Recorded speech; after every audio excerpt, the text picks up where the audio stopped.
ಕೇವಲ 1 ವರ್ಷದಲ್ಲಿ ಆರ್ಥಿಕ ಸಮರ್ಥರು ಆಗುವುದು ಹೇಗೆ? ಮೊದಲನೆಯದು, ಸ್ಪಷ್ಟ ಗುರಿಗಳನ್ನು ಹೊಂದಿಸಿ ವರ್ಷಕ್ಕೆ ನಿರ್ದಿಷ್ಟ ಅಳೆಯಬಹುದಾದ ಆರ್ಥಿಕ ಸ್ವತಂತ್ರ ಗುರಿಗಳನ್ನು ವ್ಯಾಖ್ಯಾನಿಸಿ. ಬಜೆಟ್ ರಚಿಸಿ. ವೆಚ್ಚಗಳನ್ನು ಕಡಿತಗೊಳಿಸಲು ಕ್ಷೇತ್ರಗಳನ್ನು ಗುರುತಿಸಲು. ಆದಾಯ ಮತ್ತು ವೆಚ್ಚಗಳನ್ನು ಟ್ರ್ಯಾಕ್ ಮಾಡಿ. ಮೂರನೆಯ ಮಾರ್ಗ, ಆದಾಯವನ್ನು ಹೆಚ್ಚಿಸಿ.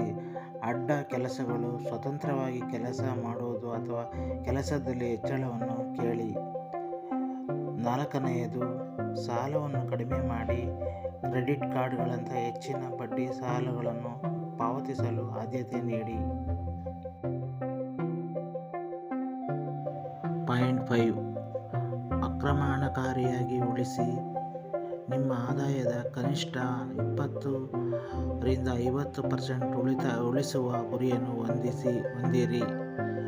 ಪಾಯಿಂಟ್ 6, ಬುದ್ಧಿವಂತಿಕೆಯಿಂದ ಹೂಡಿಕೆ ಮಾಡಿ.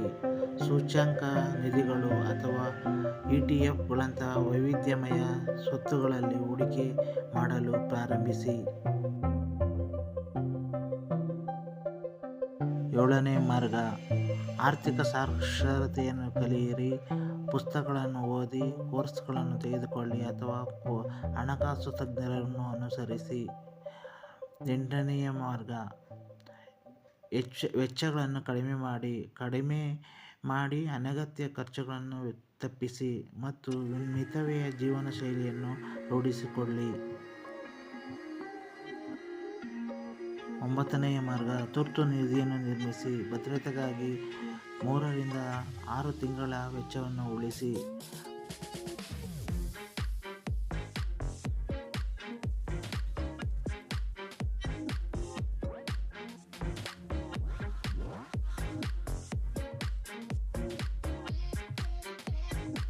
ಮಾರ್ಗ, ಶಿಸ್ತಿನಿಂದ ಇರಿ.